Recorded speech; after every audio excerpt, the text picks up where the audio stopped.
Hello and welcome everybody. CHPT stock on 29 November. Let's see that step by step. If you are new to this video, don't forget to subscribe and like.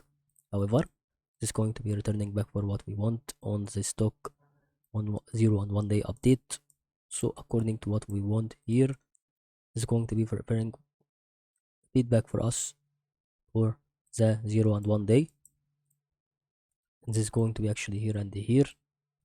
Okay, and I think this is for our update explanation for CHPT. So think about this first. Second part that we should take in consideration for the movement of this stock is going to be about the things that happens many times in part that is going to be between two trend lines. So we will choose the lowest one and the upper one, and it's going to be about this part and this part. So see what happened next.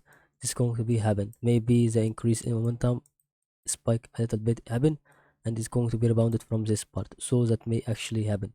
These are two cases that would happen during the movement of this stock. Hope you benefit from what happened on this video on CHPT, and good luck on another episode of the price prediction.